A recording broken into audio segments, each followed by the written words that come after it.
Et si nous n'avions pas perçu toute la stratégie économique derrière l'adoption par la Centrafrique du Bitcoin comme monnaie de référence nationale aux côtés du franc CFA? Nous l'avons vu que comme une monnaie de substitution. Mais si en vérité ce n'était plutôt qu'une subtile et malicieuse stratégie d'appel à investissement infrastructurel?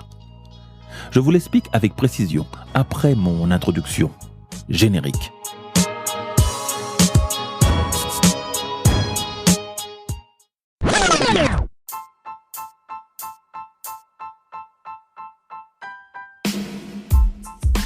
Alors c'est quand même intéressant de voir que Centrafrique essaie d'aller sur ce terrain. Alors qu'est-ce qui se passe? Qu'est-ce qu'ils essaient de faire à ton avis? Donc j'ai appelé les copains un peu partout dans le monde et on a créé un petit groupe pour se proposer d'aller les aider, quoi. Et à tous les niveaux, la création du valet d'État. Et donc mon idée, c'est qu'il y a un énorme potentiel hydroélectrique et qu'on doit pouvoir faire une levée de fonds pour financer les ouvrages hydroélectriques qui n'ont jamais été construits. Ils sont identifiés depuis 50 ans, mais il n'y a jamais eu de financement pour créer ces centrales hydro. Donc si les populations n'ont pas d'électricité, ce pays est condamné à ne jamais sortir de la voie du développement. Il restera toujours un pays pauvre. Sans électricité, pas de croissance. Donc là, ça pourrait être l'opportunité, vu qu'ils légalisent et qu'ils sont friendly, du coup, avec notre écosystème, ça pourrait être une bonne opportunité pour enfin créer ces centrales hydro, enfin amener l'électricité aux populations, et enfin avoir une rentabilité assez rapide de ces centrales hydro, parce qu'il y aurait une base mining, une batterie économique qui serait le mining. Si on se contente de faire les centrales hydro et de distribuer aux populations, dans 20 ans, les investisseurs ont toujours pas récupéré leur mise. C'est pour ça qu'ils ont du mal à les financer, j'imagine. Donc avec le mining, en 2 ans, on a financé le zinzin, quoi. Donc ça va aller beaucoup plus vite. Bonjour et bienvenue sur le podcast du petit traité de guerre économique africain, voire panafricain. Votre manuel audio d'ingénierie économique, sociale et géostratégique dont tout Africain ou afrodescendant doit connaître et comprendre pour anticiper son succès individuel et sa réussite collective. Je m'appelle Patrice Dianse, un Afro-Caribéen qui investit en Afrique et s'investit pour l'Afrique. Et je vous demanderai de ne pas hésiter tout de suite à liker et partager ce podcast afin de le faire vivre et exister, le faire évoluer et se développer. Aujourd'hui, je vous délivre la leçon 40 donnée le 4 juin de l'an 2022 du calendrier grégorien, 6258 du calendrier kémite et 4720 du calendrier chinois. L'année du tigre d'eau noire, une année synonyme de mouvement, de changement et de rebondissement. Je ne voulais pas en parler. Le pourquoi, selon moi, du Bitcoin en Centrafrique, car je pensais l'information secrète et bien gardée. J'écoutais les analyses diverses et variées, se limitant juste à une confrontation avec le franc CFA. Une confrontation que la Centrafrique, le pays de l'empereur Bokassa Ier, subit depuis la nuit des temps, depuis que le colon sait que ce pays est un scandale géologique, doté de gisements de cuivre, de diamants, d'or, graphite, ilménite, minerais de fer, kaolin, cyanite, lignite, calcaire, manganèse, monazite, quartz, rutile, sel, étain et uranium. Seuls le diamant et l'or sont a priori exploités. Et sur les 16 préfectures de la RCA, donc la Centrafrique, 10 produisent de l'or et 9 des diamants. En termes de quantité, la RCA est un producteur de diamants relativement mineur par rapport à l'Angola et le Congo-Kinshasa. L'on remarque que tous ces pays faisaient partie intégrante du même et immense empire, celui du Congo avec un grand K. La qualité des diamants de la Centrafrique y est beaucoup plus élevée, notamment par rapport à ceux de la RDC, le Congo-Kinshasa, qui produit principalement des diamants industriels. 80% des diamants de la RCA sont de qualité gemme, et donc 5 fois plus cher. La qualité des diamants de la RCA se classe ainsi au 5e rang dans le monde, après la Russie, la Namibie, la Chine et le Botswana. L'on remarquera que la Russie, qui lui vient en aide, l'on ne peut l'accuser d'y venir pour ses diamants, puisqu'étant elle-même productrice de diamants de meilleure qualité. Mais cela fera l'objet d'un autre débat, sur les motivations de ceux qui se prétendent amis et alliés de l'Afrique.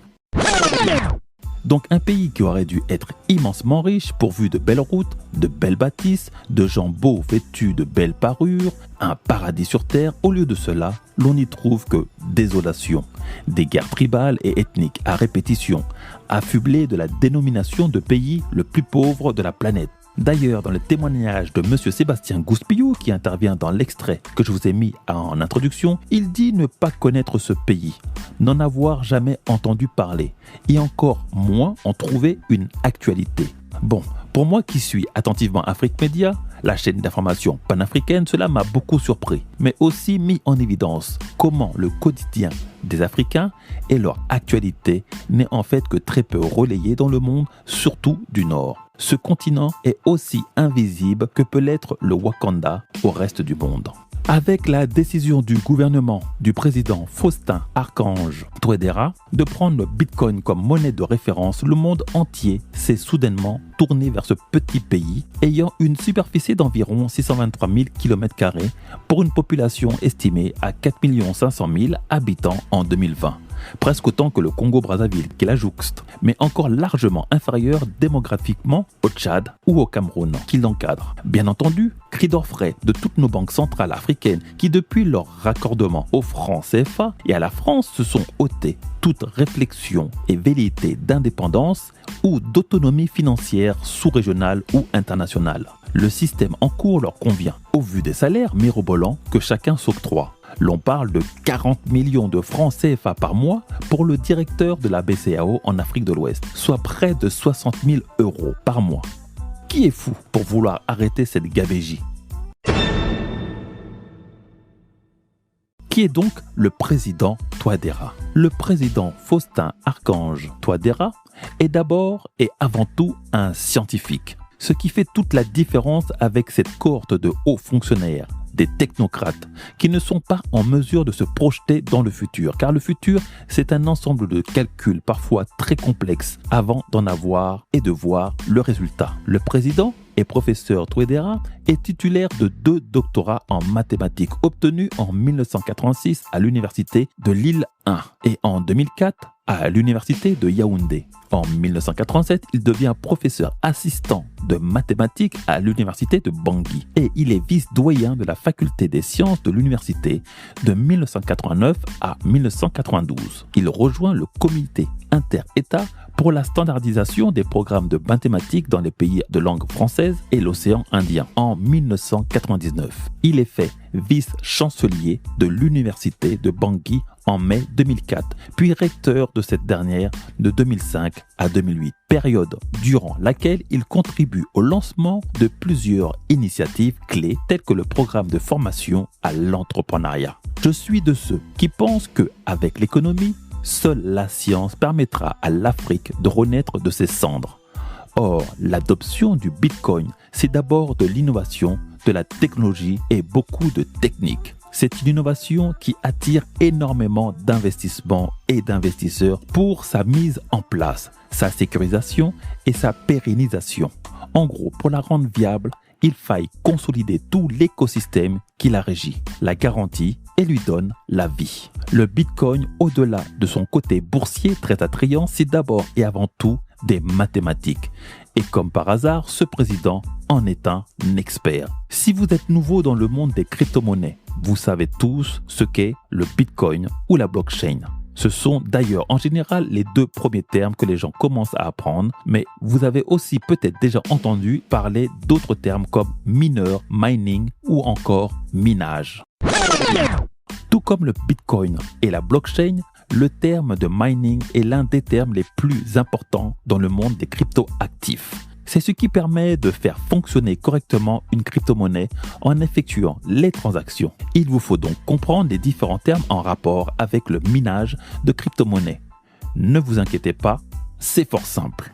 Le mineur, comme le mineur d'or ou de diamant auquel il fait référence, est la personne qui s'occupe de miner, effectuer le processus de minage en fournissant de la puissance de calcul pour valider les transactions. Lorsqu'on accomplit une transaction de ce type, on perçoit son paiement dans la crypto-monnaie correspondante. Le mining ou le minage est le processus donc qui permet d'effectuer les transactions. La validation d'une transaction s'effectue en résolvant des équations mathématiques. Et pour cela, il faut des machines de minage énormément consommatrices en énergie. Car une des choses qui fait la valeur du Bitcoin, c'est qu'il faut de l'électricité pour le produire. Aussi, les sociétés de minage, comme celle de M. Sébastien Gouspillou, qui cherchent des endroits ou pays en capacité de fournir une énergie peu chère. Il est lui-même l'entrepreneur qui a fondé Big Block Data Center en 2017 dans la région de Nantes, une société spécialisée dans le minage de Bitcoin qui était installée dans l'ancienne usine d'Alcatel. Il est depuis devenu une star mondiale du déminage. Il achète et revend ensuite des mégawatts car l'énergie, c'est le nerf de la guerre dans l'économie des crypto-monnaies. Toute la rentabilité de l'activité repose sur le prix de revient de l'électricité. La société, elle, se rémunère sur les frais, 15% environ, qu'elle prélève lors de la création de nouveaux bitcoins. Elle peut, avec ce business model, se permettre d'avoir aucun revenu fixe. Mais alors, vous me direz que justement, la Centrafrique ne dispose d'aucune infrastructure électrique viable. Et c'est là qu'il y a stratégie économique et industrielle.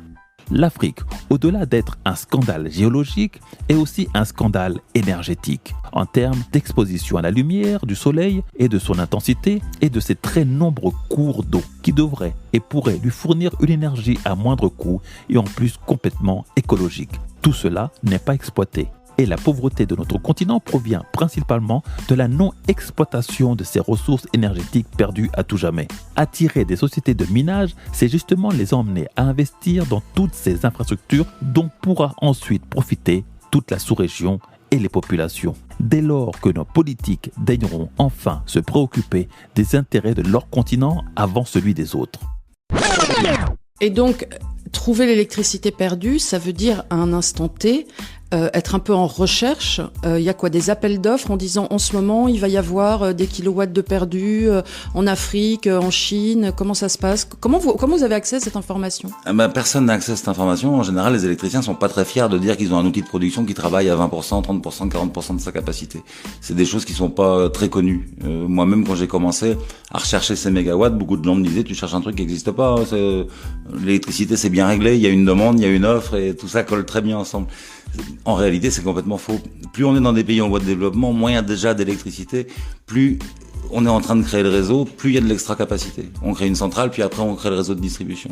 Et en Afrique, par exemple, ou en Asie du Sud-Est, il y a encore des endroits où il y a très peu d'électricité, donc on est obligé de décentraliser. On fait plus des grosses centrales à charbon ou des grosses centrales nucléaires pour alimenter tout un pays.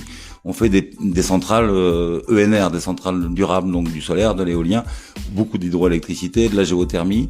Et après, il faut faire les réseaux. Donc, dans un continent comme l'Afrique où le développement de l'électricité est en cours, comme c'était le cas chez nous dans les années 60, par exemple, il y a énormément d'extra-capacité. On achète de l'électricité, effectivement, ça amène une manne financière qui permet d'aller beaucoup plus vite dans le développement des réseaux. Parce que on n'est pas les seuls à faire comme ça. Actuellement, c'est 60% du réseau Bitcoin qui est sécurisé par de l'électricité perdue, du renouvelable et essentiellement de l'hydroélectricité. Et il y a encore un potentiel de développement qui est énorme. On pourrait prendre 20 réseaux Bitcoin et les mettre sur les surplus d'hydroélectricité, ça loge.